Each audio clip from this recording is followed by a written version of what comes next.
Hello, and welcome to Pro-Life Primetime News. Today is Friday, October 14th. I'm Teresa Watson. And I'm Leslie Palma. In our top story tonight, we will introduce you to an 87-year-old death camp survivor arrested by the FBI for her pro-life activism. We will hear from Jarrell Godsey, president of Heartbeat International, on the unsubstantiated attacks by Yahoo Finance. Teresa will bring you the story of Congresswoman Tulsi Gabbard, who is quitting the Democratic Party, and all of the political news that occurred this week. Leslie will have all the abortion-related happenings, including the U.S. Supreme Court deciding not to hear a case on whether babies in the womb are entitled to constitutional rights. We will meet with Janet Marana, co-founder of the Silent No More Awareness Campaign, and examine a new study on the effects of chemical abortions. You won't want to miss our interview with Dr. John Bruchalski, author of Two Patients, My Conversion from Abortion to Life-Affirming Medicine. An 87-year-old death camp survivor was among the pro-life activists arrested by the FBI last week. Eva Adel is one of more than a dozen people arrested in recent weeks and charged with violating the Freedom of Access to Clinic Entrances Act, a federal law enacted during the Clinton administration specifically to keep pro-lifers away from the doors of abortion mills. Eva is a native of the former Yugoslavia, whose family was caught up in the communist takeover of that country in the immediate aftermath of World War II. While the free world was celebrating victory over Nazi Germany, Eva and her people were targeted for elimination, according to her biographer. Unlike the Nazi concentration camps, the communist concentration camps did not shut down when the war ended. They were just getting started. It was in a death camp where she was imprisoned for 5 months that Eva found Jesus. When she was rescued and ultimately made her way to the United States, she discovered another kind of death camp in her new homeland, abortion mills. Eva became an icon in the pro-life movement, and her arrest for taking part in a vigil outside a Tennessee abortion mill last year was far from her first, but it is part of a disturbing new pattern emerging since the fall of Roe v. Wade. Law enforcement officials are seemingly unconcerned with dozens of attacks against pro-life organizations and pregnancy resource centers, but heavily armed FBI agents have turned up at the homes of at least 3 pro-lifers in recent weeks, handcuffing them and taking them into custody while their terrified children looked on. Separately, Eva and 2 other activists, Chet Gallagher and Cal Zastro, were among 12 people arrested in connection with a protest outside an abortion business in Mount Juliet, Tennessee, in March of 2021. Father Frank Pavone, National Director of Priests for Life, has worked with these 3 dedicated pro-lifers for decades, and he talks about their joint pro-life efforts in this video.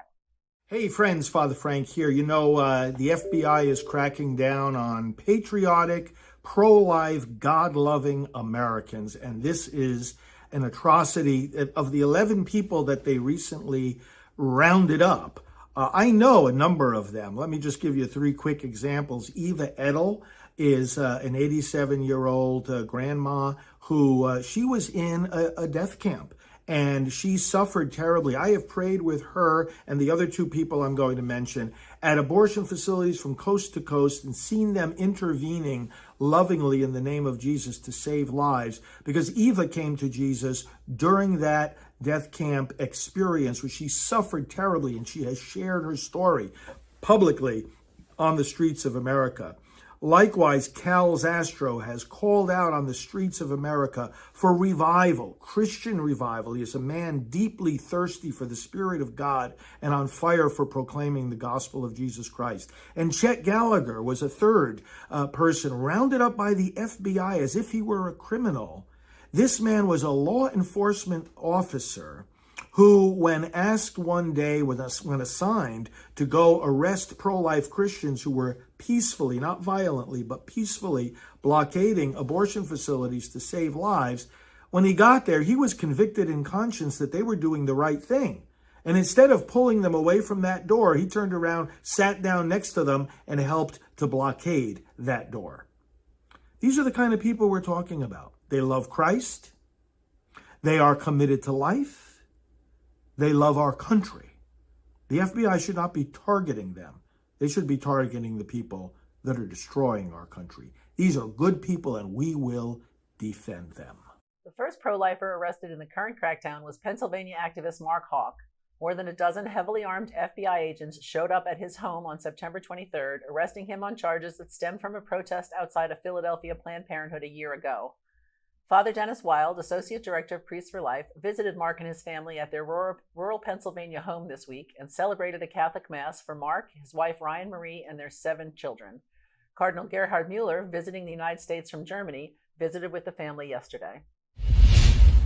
Pregnancy resource centers have been under attack since the Supreme Court decision overturning Roe v. Wade was leaked in May, with dozens of centers firebombed or vandalized. Heartbeat International also was targeted by Senate Democrats who falsely accused the organization of collecting data on its clients in order to prosecute them for obtaining abortions in states where the procedure is banned. This week, a new type of attack was leveled at Ohio-based Heartbeat when a hit piece on the organization was published by Yahoo Finance. The story was written by a senior editor who's also an outspoken abortion advocate. She based her story on research from a group called Equity Forward, led by a former program manager for NARAL Pro-Choice Ohio. This story had an obvious agenda. The central claim of the story is that Heartbeat provides very little material support to the 1.5 million clients served annually at its 2,850 centers. We've invited Jarrell Godsey, president of Heartbeat, to address those claims. Welcome, Jarrell. Hello, Teresa. Hello, Leslie. Hi, Jarrell. The story quotes Ashley Underwood, she's director of Equity Forward, saying that pregnancy centers, which she calls anti-abortion centers, are in a perfect position to help people, but then claims you're not helping them. How do you respond to that?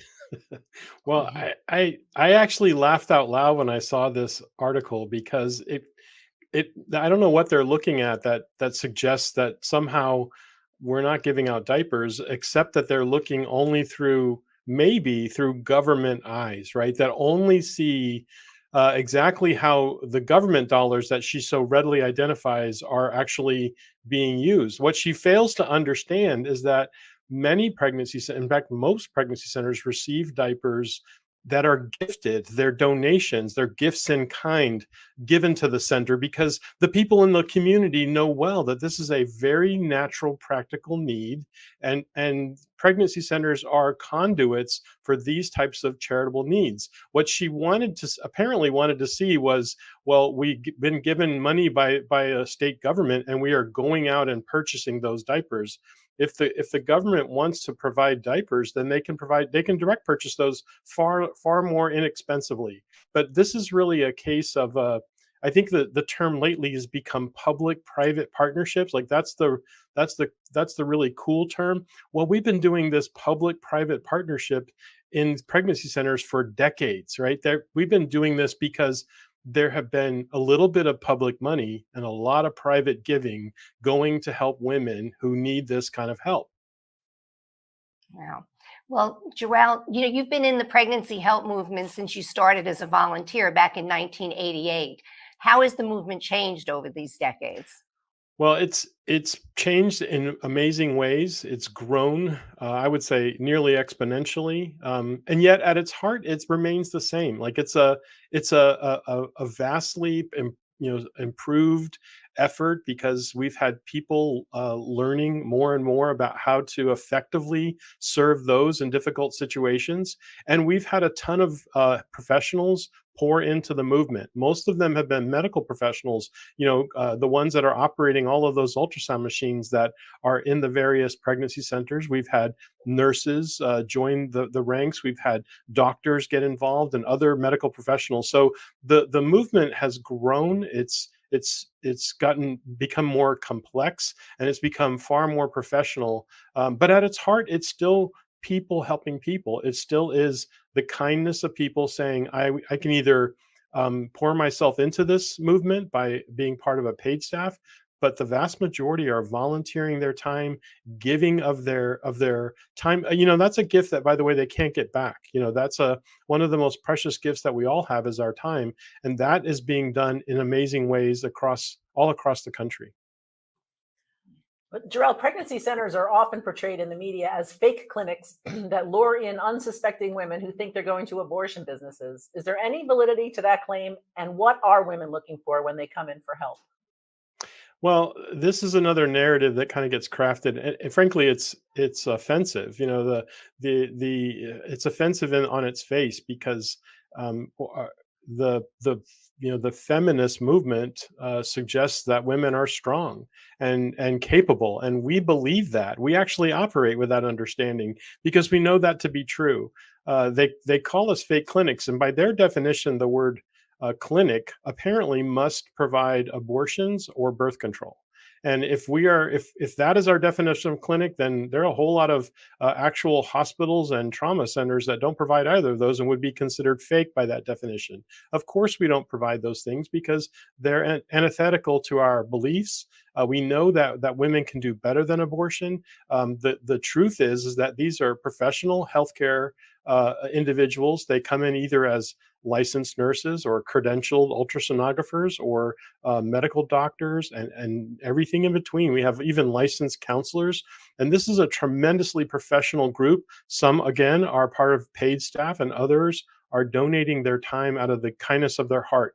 But this is one of the most amazing things to hear somehow, that they are fake. They're not fake. They're true. They're providing true service, true care, and in truly a professional way. So what are women looking for when they intentionally find their way there? Well, often they really are looking for information. They're looking to understand what are their options. And this is one of the travesties of the abortion industry. We know that more than 9 out of 10 women who walk through the door of a Planned Parenthood, say as the largest provider of abortion in our country, 9 out of 10 women will walk out without their baby. So we know that that's a product that they're selling. And when we look at the pregnancy centers, we see the reverse. We see more than 8 out of 10 pregnant women that walk through the doors of a pregnancy center will choose life. Now, I know that there are some that walk through those doors, their doors, believing that the abortion is their only option. But I also know that there are those that walk through their doors that are unsure, unclear, and don't know. And you know what? They are sold an abortion. Whereas when they walk through the pregnancy center, they're able to understand and evaluate all of those options, because we're not afraid to talk about abortion. We talk about it in the sense of what it is, what it does, what it requires, and what happens after the fact. And then we also present the other choices, by the way, choosing to parent or getting to choose the parents through adoption. So these are choices that we wish were being displayed in the abortion industry, but in fact are talked about as a range of options within the pregnancy help world. Yeah. Well, thank you so much, Jarrell, for clearing up those false claims and for taking the time to be with us. And we surely thank you and Heartbeat for everything that you're all doing to help mothers choose life. It's our pleasure. And thank you, Teresa and Leslie. Charity Navigator, which rates nonprofits, gives Heartbeat its top rating, 4 stars, and tells potential donors they can give with confidence. If you'd like to see Heartbeat's financial reports, they are all right on the website at heartbeatinternational.org. And now we turn to political news around the country. Oregon could have its first Republican governor since 1982, according to a new poll, as residents of the deep blue state grapple with crime, drugs, and quality of life issues, particularly in cities. Republican gubernatorial candidate and former state representative Christine Drazan led her opponent, former Democratic Speaker of the Oregon House of Representatives, Tina Kotek, by 2 points in a recent Emerson College poll. The nonpartisan poll found 36% of Oregon voters favoring Drazan, with Kotek's support from 34% of poll voters. Unaffiliated candidate Betsy Johnson trailed the poll with 19%. Democrats currently dominate the Oregon legislature, and Joe Biden won the state by a 16-point margin in 2020, with the state's most populous city, Portland, widely viewed as one of the most left-wing places in the country. Minnesota's bishops released a statement calling on Catholics to make how a candidate will work for prenatal justice a preeminent consideration as they enter the voting booth November 8th. Prenatal justice is not simply being anti-abortion, though that is the foundation of the pro-life witness, the bishop said in the statement posted on October 5th on the Minnesota Catholic Conference website. Prenatal justice means establishing right relationships between the mother and the unborn child in her womb, between society and the unborn child, and between society and the mother and father of the unborn child. As life begins in the womb, so must justice, said the bishops of the Archdiocese of St. Paul and Minneapolis. Election officials in Florida are scrambling to limit Hurricane Ian's impact on the election. Despite the widespread flooding and damage caused by the hurricane, election officials were able to meet the deadline to mail ballots to voters for this year's midterm elections. Mark Early, election supervisor in Leon County and president of Florida's Association of Election Supervisors, said all of the counties managed to meet those deadlines. However, many of the ballots will have no place to go. Tommy Doyle, the election supervisor in Lee County, where Ian made landfall in Florida, said the post office will attempt to deliver, but there are places they can't deliver to. In fact, they can't even get to them.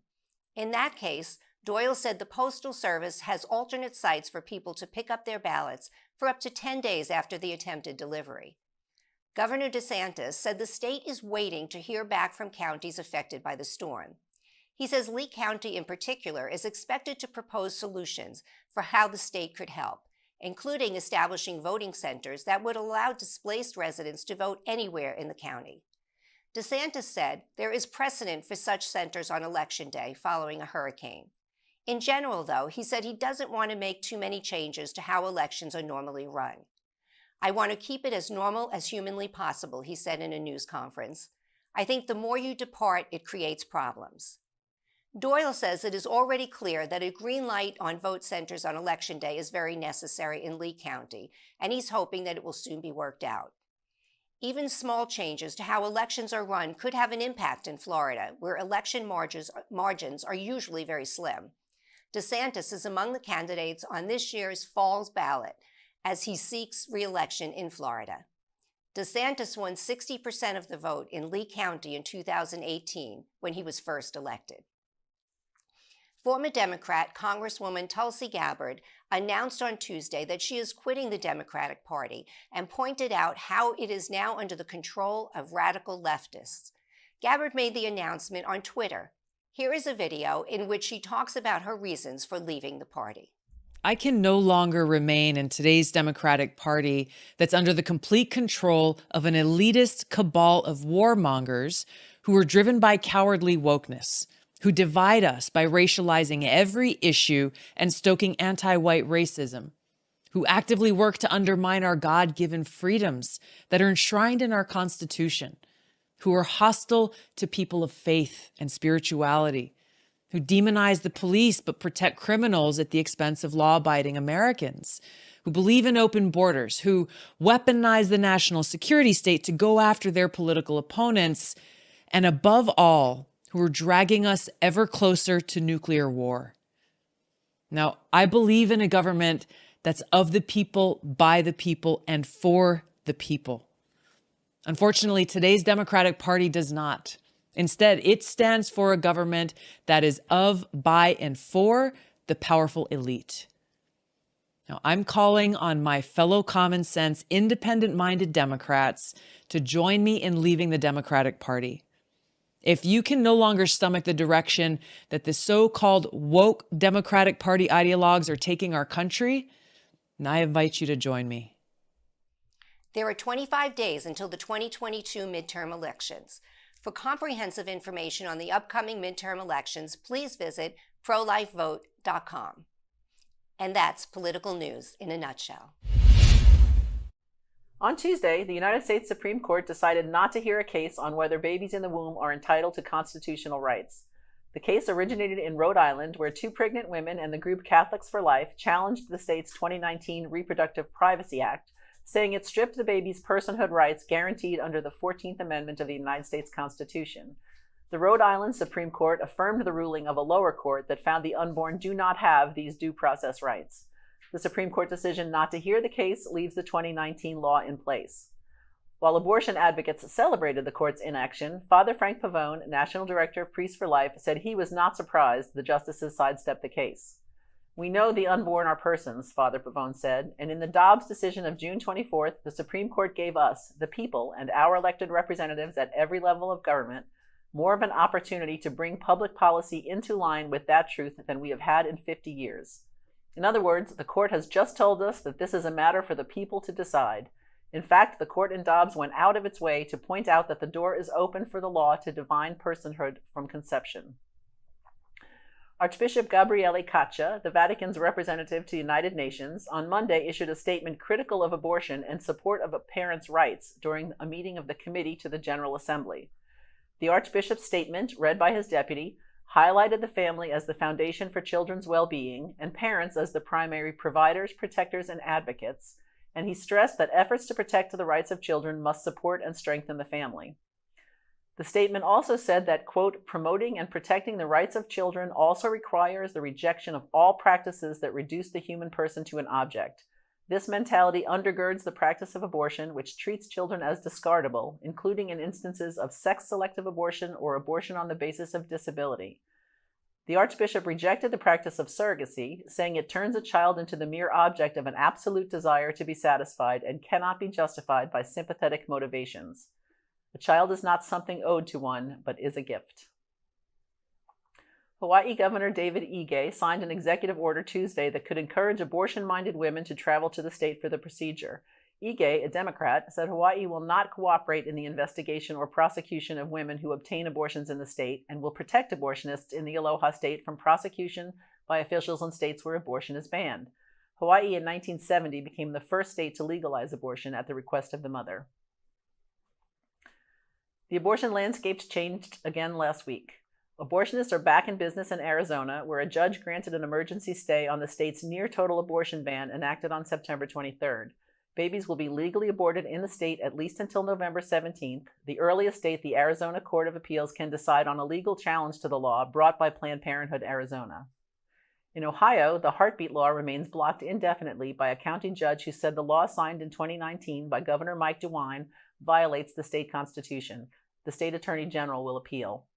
The governor, a Republican, holds a double-digit lead over his Democrat opponent in his bid for election to a second term. Last week, the group Support After Abortion released a study that analyzed women who obtained chemical abortions. Chemical abortion, approved for use in the United States in 2000, involves two drugs, mifepristone and misoprostol. The combination of the two drugs is called RU-486. Mifepristone is designed to kill the baby in the womb. Misoprostol begins contractions that will lead to the dead baby being expelled from his or her mother. The drugs can be taken up to the 10th week of pregnancy. The key findings of this study were 34% of women who obtained chemical abortions said that their outlook on themselves or their decision changed negatively since their abortion. 24% reported that they searched for help after their abortion experiences, and 39% of women did not seek help, but said that they could have benefited from talking to someone. Many studies on the psychological impact of abortion are criticized for relying on volunteers who often have strong opinions about their own abortion experiences. However, this study found women who obtained chemical abortions through a random sample. A chemical abortion is an excruciating procedure. Many of the women who are part of the Silent No More awareness campaign have experienced this type of abortion. Here is Lana sharing her testimony about the effects of taking RU-486 to end her pregnancy. My abortion was one of choice. There was no trickery. No misguided judgment or coercion. It was me, a college-educated 25-year-old woman, about to begin graduate school, with a boyfriend of over a year who loved me and supported me in everything. My thoughts at the time were so selfish as I researched my choices and finally stumbled upon medical abortion. RU-486 was inexpensive and non-invasive, and I assured myself, more humane for the baby. The process was so easy, so simple, that it hardly conveyed the gravity of the truth. Just 2 pills and suddenly my period would return and life could go back to normal. It never did. The next few days, I sat in the shower, watching life stream down the drain. But it was the next few years that really brought the hurt of our decision to full fruition. The graduate degree that I wanted to pursue instead of motherhood was never finished. Creation wasn't just halted in my womb, my writing suffered as well. And the boyfriend that I wasn't so sure about became my husband. And our decision years earlier haunted our relationship. Neither of us ever forgot our child, and instead became vividly aware that it wasn't just some problem that a procedure could take away. I am standing here today because I believe in the healing power of the truth. And the truth is that millions have been killed legally in this country through abortion since 1973. My daughter, Isabella, was one of them. And the truth is that a piece of my husband, Christian, and I died on that day too. But God brought us back to life. And it was so simple, so easy to return to God's grace that I hardly believed myself deserving of it.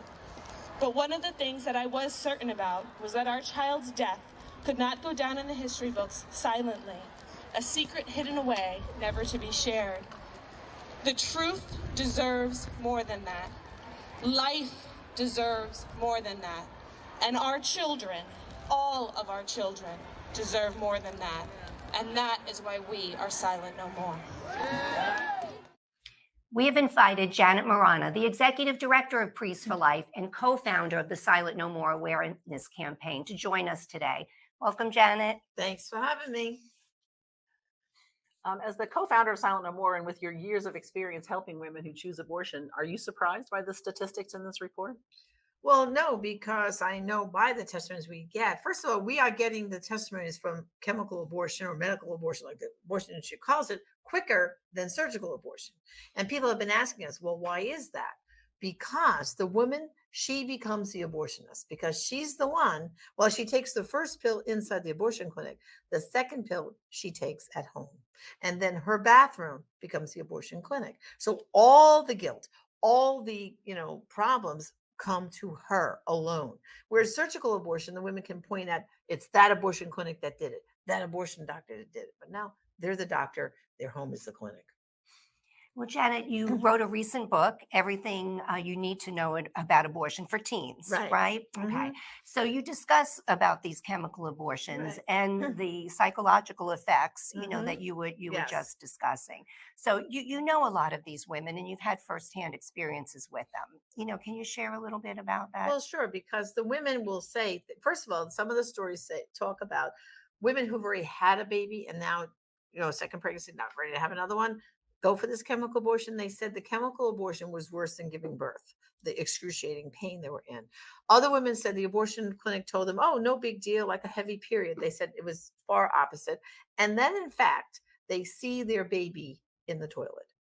And they talk about seeing arms and legs and fingers and toes. And they're shocked because the abortion clinic has told them, oh, it's just a blob. Don't worry about it, like a heavy period. And they see their baby. And then they're so traumatized, some of them instinctively try to scoop up the baby and they grab a shoebox and they go out in the yard and bury the baby, or others just flush the baby. And then they go, oh my God, what did I do? My baby's gone now. Now what? So it's very traumatic. And I've had some women tell us that they went bleeding, not just a few days, weeks and months. And then others ended up in the emergency room because of complications from the chemical abortion. Wow. Well, as of right now, chemical abortion is about 54% of the abortions taking place in this country. And it's going to grow, I think, since Roe v. Wade was overturned, because there's hysteria in the abortion industry and they're figuring out ways to mail pills to women. So we're going to have a lot of much more wounded women. What can they do? Well, first of all, I think the thing for the pro-life movement is to get the truth out about chemical abortion. First of all, don't call it medical abortion. That's their words, not ours. It's a chemical abortion. These chemicals are bad for women, bad for the baby, but bad for the women too. And repeat the stories of what happens to the women and how bad is this. The other danger about the chemical abortion is so many of these women are taking it with no medical advice, really. Right? Think about, why would you take such a medicine like this? There's no medical history. How does this affect women who are diabetics or have other medical complications taking this chemical abortion? So it's a real sound the alarm that this is not good medicine for women, because it's not medicine at all.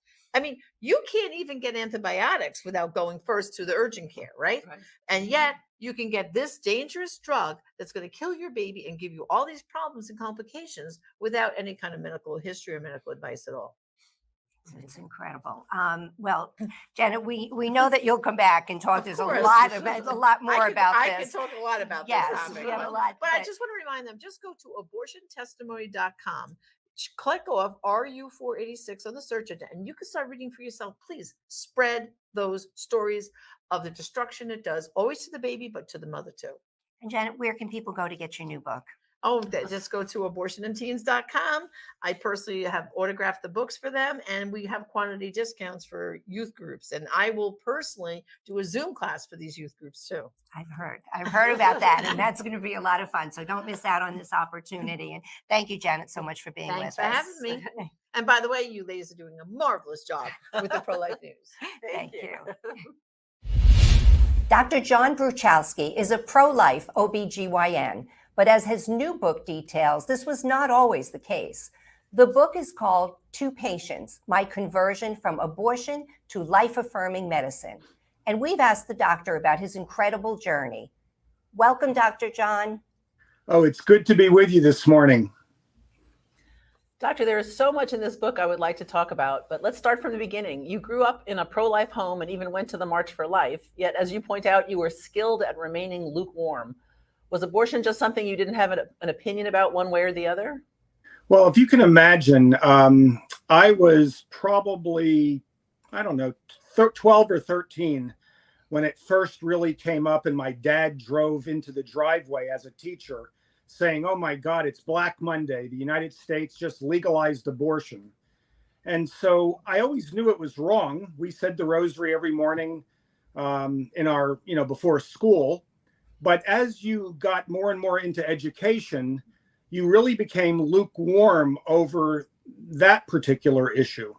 It was really the commentary of it's a woman's right, it's now the Constitution, and we need this for happiness. And as you go through high school and college, you had friends who were commenting on that.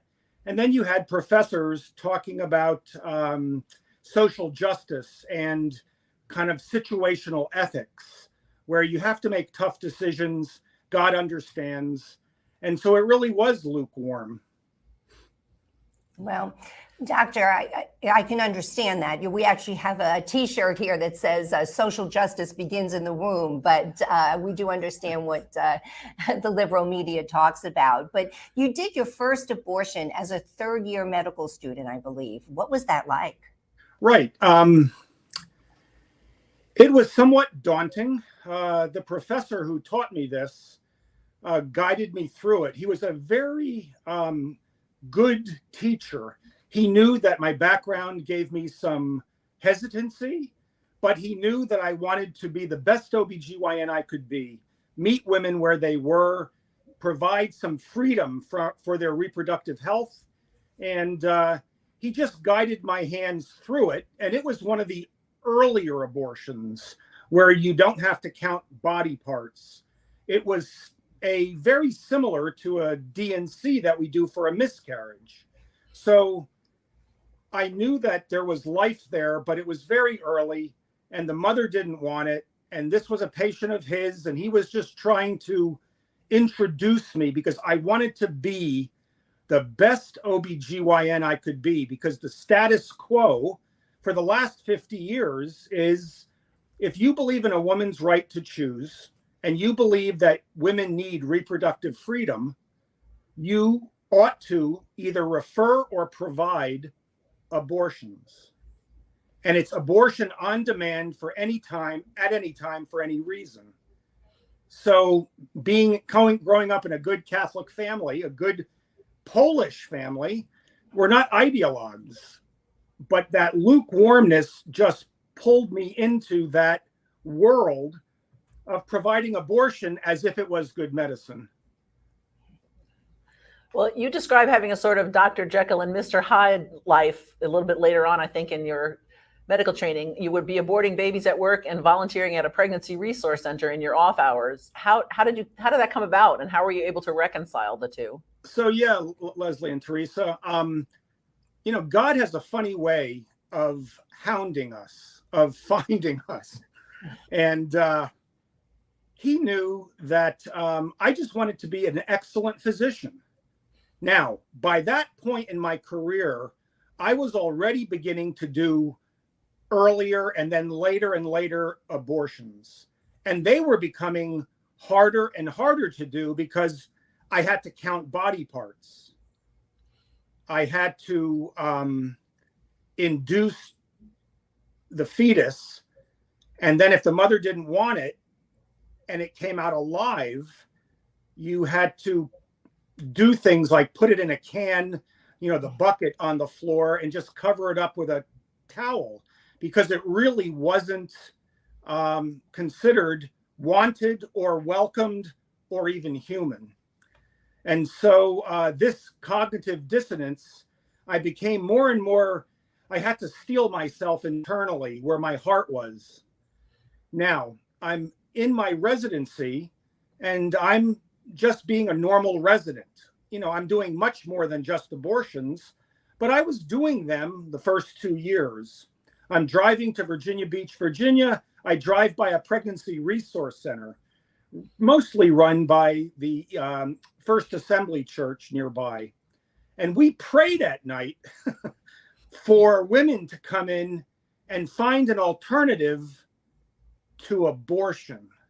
And I was so lukewarm and so self-centered that I didn't even tell them at first.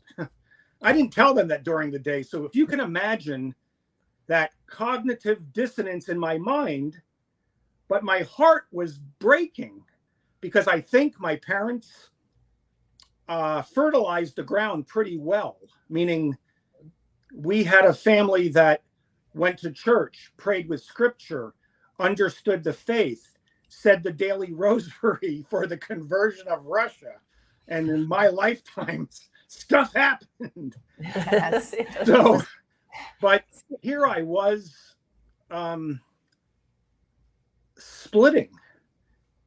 I mean, I began to question, because by this point, the medical literature was beginning to come in that abortion might cause preterm birth, might cause mental illness, might cause breast cancer.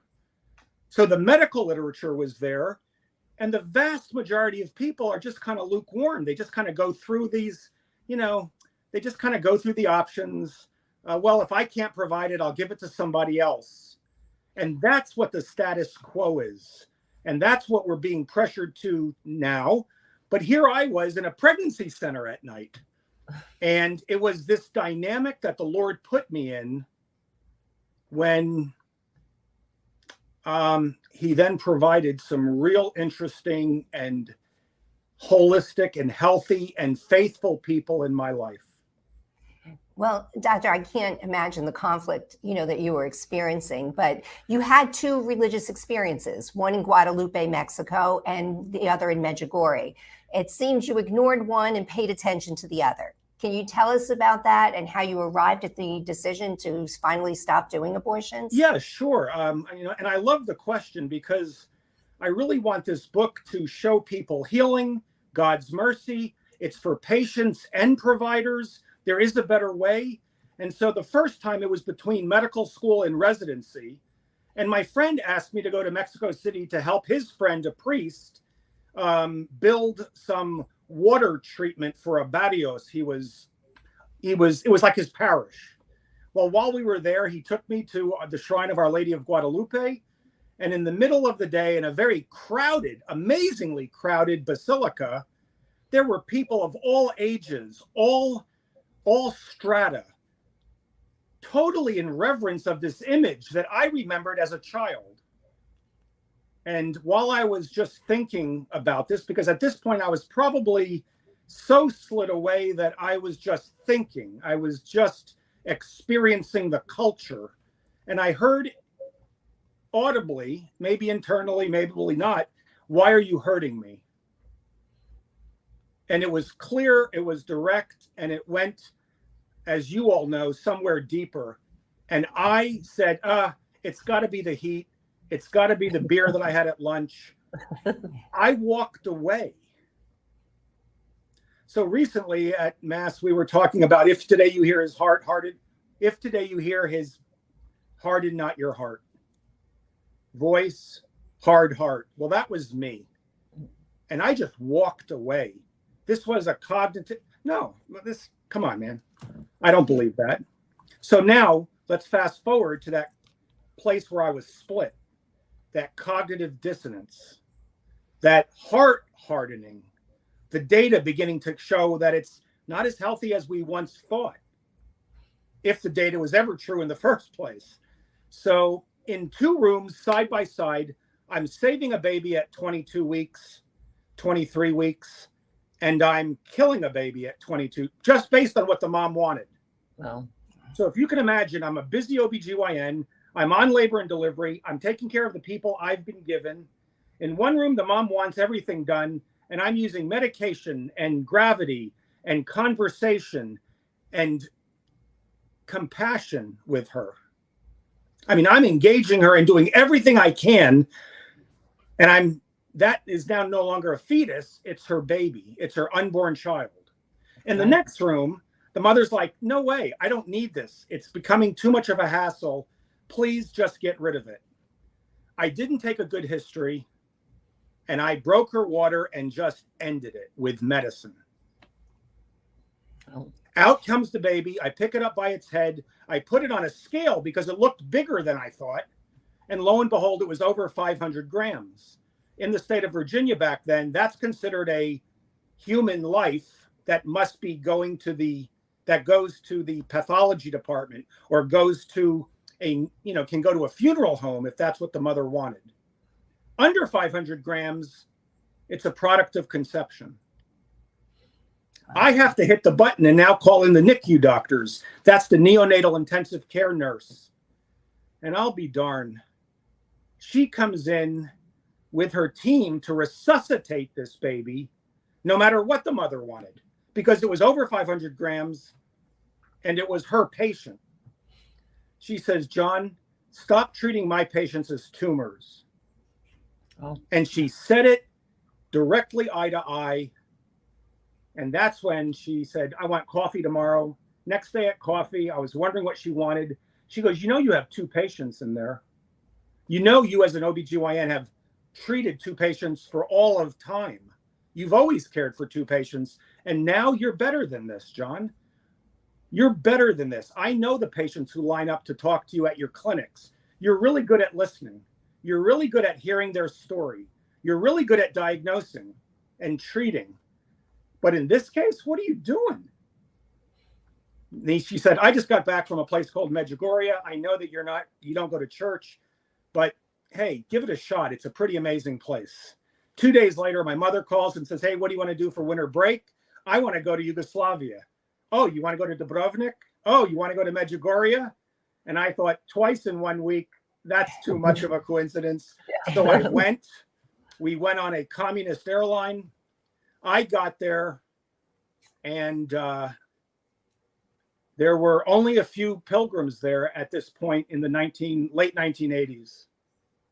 I was a second-year resident. I was on my winter break. I had just, I was doing everything that I was already doing up to that point. I got on the hill. A young woman comes to me, and in my prayer tells me that I'm a doctor. I'm an OBGYN. And our Lord and his mother have something for you. And she gave me several things that if I'm open to it, I could help the Holy Spirit renew the face of medicine. Well, she left, and in my prayer, I encountered the Sacred and Immaculate Hearts, personally, intimately. I fell to the ground as a man of unclean lips with unclean hands and a very hard heart. And I was helped up by her. And I was loved. Absolutely loved. And on the spot, I repented. In the presence of love, you can't respond anything but with love. Yeah.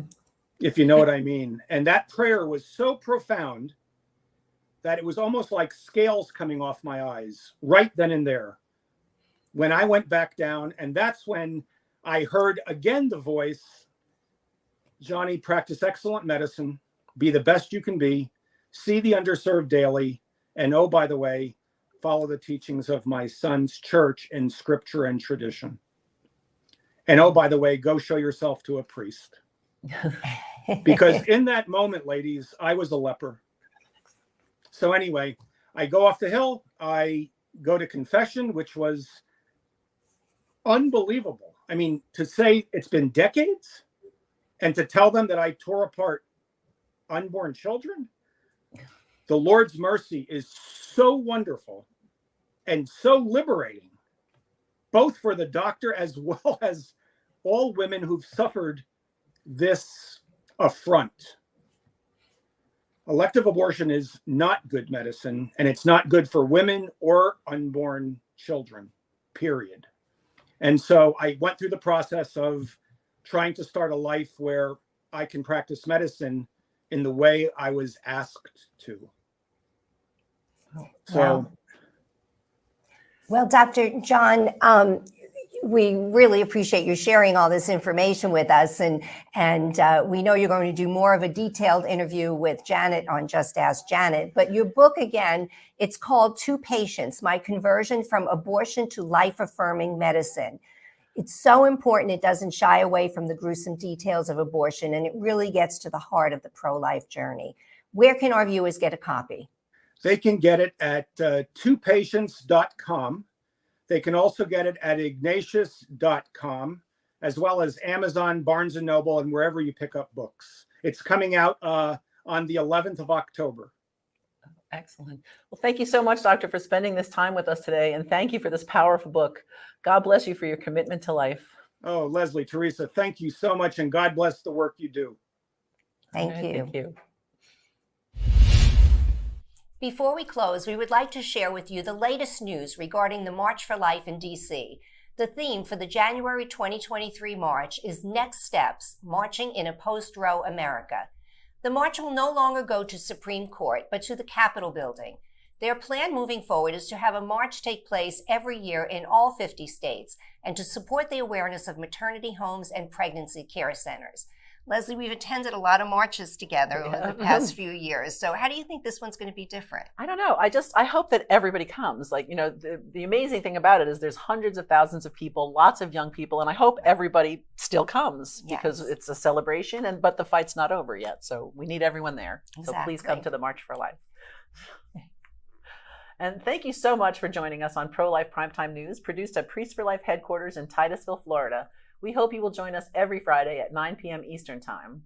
We hope you will support this show and all of our broadcasts, including Just Ask Janet, our daily masses, and Father Frank's broadcasts by making a donation to prolifegift.org. These donations help fund all of our work here at Priest for Life, which enables us to continue educating, equipping, and activating the pro-life community to end abortion. Do you have an idea for a story? Are you someone whose baby was saved because of the help of a sidewalk counselor? Would you like to expose something in the abortion industry? Then please email us at media@priestsforlife.org. I'm Leslie Palma, Communications Director. And I'm Teresa Watson, Executive Manager. Remember, life is the only choice.